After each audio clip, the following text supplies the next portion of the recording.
अंग्रेजन बहू और बेचारी भूली सास। माधवी अपने पति रमेश और अपने बेटे अजय के साथ रहा करती थी। अजय का बचपन से एक ही सपना था कि वो अपनी आगे की पढ़ाई यूएसए में पूरी करे और इसीलिए वो यूएसए पढ़ाई करने के लिए चला जाता है। 3 साल बाद जब वो अपनी पढ़ाई पूरी करके आता है तो अपने बेटे के आने की खुशी में माधवी उसकी पसंद के कई तरह के पकवान बनाती है और जब घर की डोरबेल बजती है तो माधवी अपने पति रमेश को कहती है, लगता है मेरा अजय आ गया है, आप यहीं बैठना, मैं दरवाजा खोलती हूँ।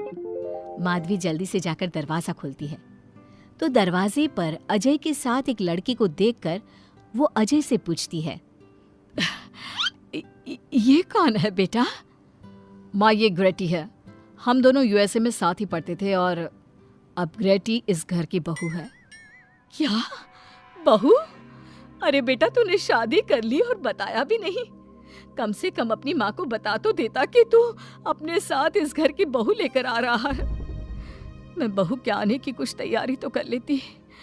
कोई बात नहीं बहू, यही रुक, मैं अभी तेरे लिए पूजा की थाल लेकर आती हूँ। मॉम, आप अपनी ये फॉर्मेलिटीज बाद में पूरी कर लेना। I'm so tired right now. आजा डार्लिंग, अपना रूम कहाँ है? कोई बात नहीं बहू, तुम पहले आराम कर लो, तब तक मैं तुम्हारे लिए चाय बना कर लाती हूँ। ग्रेटी अपनी सास की किसी भी बात का कोई जवाब नहीं देती और अपने रूम में जाकर सो जाती है। कुछ देर बाद माधवी अपने बहू बेटे के लिए चाय नाश्ता लेकर उनके कमरे में जाती है, जहाँ ग्रेटी अपनी सास से कहती है, अजय, अजय! क्या हुआ ग्रेटी? अपनी मॉम को बोलो कि अब ये जब भी हमारे कमरे में आए तो नॉक करके आए। आपसे मैं ऐसा ही करूंगी बहू। वो तो आज ही तुम दोनों आए हो तो मुझे लगा थक गए होंगे, इसलिए जल्दी जल्दी मैं ऐसे ही चाय नाश्ता लेकर आ गई। वो क्या है ना, अजय जब भी बाहर से आता है तो आते ही चाय मांगता है, बस इसीलिए मैं ना ये चाय यहाँ रख देती हूँ, पी लेना, अदरक वाली चाय है। ये बोलकर माधवी वहाँ से जाने लगती है। तभी ग्रेटी अपनी सास से कहती है, जाते हुए अपनी साथ अपनी ये चाय भी ले जाओ, क्योंकि अजय अब चाय नहीं पीता। हाँ माँ, जब से मैं यूएस से गया हूँ तब से मैंने चाय पीनी छोड़ दी है। अब एक काम करो, हम दोनों के लिए कॉफी ले आओ, मैं सच में बहुत ज्यादा थक गई हूँ। अरे ठीक है, ला देती हूँ। अच्छा बेटा, तुम्हारे मम्मी पापा इंडियन है या फिर वही अंग्रेजी है? मेरे मम्मी पापा इंडियन हैं, पर मैं शुरू से यूएसए में रही हूँ, इसलिए मैं खुद को अंग्रेजन मानती हूँ। वैसे अब जल्दी से जाकर मेरे लिए कॉफी लेकर आओ और मेरे बारे में इतना ज्यादा इंक्वायरी करने का जरूरत नहीं है। अरे हाँ हाँ, अभी लाती हूँ। वैसे बहू, मैं तुम्हें ना इंडिया के सारे तौर तरीके सिखा दूंगी। अरे क्या हुआ, तुम्हारी परवरिश अगर यूएसए में हुई है तो इंडियन ही ना।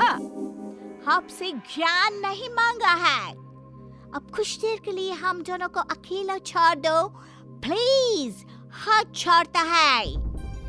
अपनी बहू की बात सुनकर माधवी वहाँ से चली जाती है। माधवी का उतरा हुआ चेहरा देखकर रमेश माधवी से कहता है, हमने इस नालायक को बाहर पढ़ने के लिए भेजा था और इसने क्या किया, बाहर से अंग्रेजन बहू उठाकर ले आया। माधवी, तुम बहुत भोली हो, पर मैं नहीं। ये लड़की हमारा घर तोड़ देगी, हमसे हमारे अजय को दूर कर देगी। देखा, आते ही कैसे रोब झाड़ रही है, जैसे तुम इस घर की नौकरानी हो। तुम उसको बोलो कि तुम इस घर की मालकिन हो और उसकी सास हो, वो वही करे जो तुम कहोगी। अरे आप बेकार में ही गुस्सा हो रहे हैं। बहू यूएसए की है, यहाँ नई नई आई है, उसको यहाँ के तौर तरीके नहीं पता और वो मुझे अपनी माँ मानती है, तभी तो अपने नखरे दिखा रही है। वैसे भी ना बहू बेटी दोनों बराबर ही होती है। माधवी, कौन सी बेटी अपनी माँ से ऐसे बात करती है जैसे तुम्हारी बहू कर रही है? मैं बस तुम्हारे कहने पर चुप हूँ, वरना मैं अपने बहू बेटों को आज ही घर से निकाल देता। ये कहकर रमेश वहाँ से चला जाता है। ऐसे ही कुछ दिन बीत जाते हैं और ग्रेटी अपनी बेचारी भोली भाली सास पर अत्याचार करती रहती है। ग्रेटी अपना सारा काम अपनी सास से करवाती और उसी को भला बुरा सुनाती। ऐसे ही एक दिन माधवी कपड़े धो रही होती है और ग्रेटी माधवी को सताने के लिए अपने सारे कपड़े लाकर उसे देती है और कहती है, मॉम्स, ये मेरे कुछ कपड़े हैं, जरा इन्हें भी धो दो।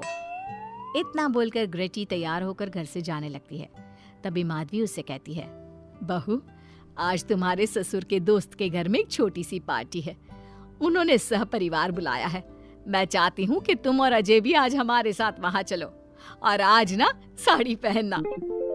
मॉम, अभी मैं क्लब जा रही हूँ, रात को मुझे टाइम मिलेगा तो आपके साथ चली जाऊंगी, पर साड़ी बारी नहीं पहनूंगी।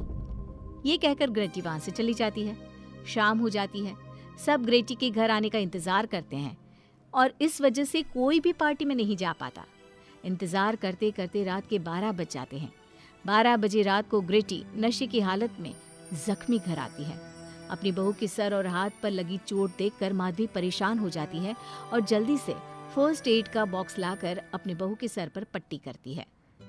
एक माँ की तरह प्यार करते हुए वो अपनी बहू से कहती है, बहू, तुझे चोट कैसे लग गई बेटा? मैं घर आ रही थी, एक बाइक वाले से मेरी टक्कर हो गई। कोई बात नहीं बेटा, कल सुबह होते ही तुझे अपने फैमिली डॉक्टर के पास ले जाऊंगी। अच्छा, अब तू ना आराम कर, मैं तेरे लिए अभी हल्दी वाला दूध लेकर आती हूँ। माधवी, मैंने तुम्हें पहले ही समझाया था, ये अंग्रेजन हमारे घर के लिए ठीक नहीं है, पर तुमने मेरी एक नहीं मानी। अब देख लो, आज इस अंग्रेजन बहू की वजह से सारे मोहल्ले में हमारी नाक कट गई है। आज सब हम पर हंसते हैं और ये सब कुछ तुम्हारी वजह से हुआ है, तुम्हारी छूट की वजह से हुआ है। ये कहकर रमेश अपने रूम में चला जाता है, पर माधवी अपनी बहू की पट्टी करके उसे उसके कमरे में जाकर सुला देती है। अगले दिन माधवी ग्रेटी को लेकर अपने फैमिली डॉक्टर के पास जाती है, जहां ग्रेटी देखती है कि उस डॉक्टर की बहू ने साड़ी पहनी है और एक संस्कारी बहू की तरह घर में पूजा पाठ करके अपने सास ससुर के पैर छूकर उनका सुबह सुबह आशीर्वाद लेती है। डॉक्टर की बहू को देखकर ग्रेटी को अपना बर्ताव याद आता है और उसे एहसास होता है कि वो अपनी भोली और मासूम सास के ऊपर कितना अत्याचार करती है, पर फिर भी माधवी सबसे लड़कर हमेशा उसका साथ देती है। ये सब देखकर ग्रेटी को पश्चाताप होता है और कुछ देर बाद वो दोनों दवाई लेकर घर आती है। जब माधवी ग्रेटी को दवाई खिलाने के लिए उसके पास जाती है तो, मॉम, मुझे माफ कर दीजिए, मैंने कभी भी आपके प्यार को नहीं समझा, आप पर इतना अत्याचार किया, आपकी बेइज्जती की, आपसे घर का सारा काम करवाया। आपने मुझे कितनी छूट दी, पर फिर भी मैं आपके साथ इतना बुरा करती थी। और आज जब मैं नशे की हालत में चोट खाकर घर आई तो भी आपने मुझसे कोई सवाल नहीं किया, उल्टा आपने मेरा साथ दिया, मेरी सेवा की। आज जब मैंने डॉक्टर की बहू को देखा घर का काम करते हुए, अपने सास ससुर की सेवा करते हुए, तब जाकर मुझे एहसास हुआ कि मैं कितनी रॉन्ग थी। एक इंडियन होकर भी एक बहू के कर्तव्य से दूर रही और आपके ऊपर अपनी अंग्रेजी का रौब झाड़ती रही। मुझे माफ कर दीजिए सासू माँ। बेटा, अक्सर बच्चों से गलतियां हो जाती है। ऐसे भी सुबह का भूला अगर शाम को घर आ जाए तो उसे भूला नहीं कहते बहू। और मुझे बहुत अच्छा लग रहा है ये देखकर कि मेरी अंग्रेजन बहू कितनी समझदार हो गई है। जिसके बाद माधवी और ग्रेटी एक दूसरे को गले लगा लेती है और उसके बाद से ग्रेटी एक संस्कारी बहू की तरह रहती है और अपनी सास को किसी भी शिकायत का मौका नहीं देती। अपनी सास ससुर की बहुत अच्छे से दिल से सेवा करती है।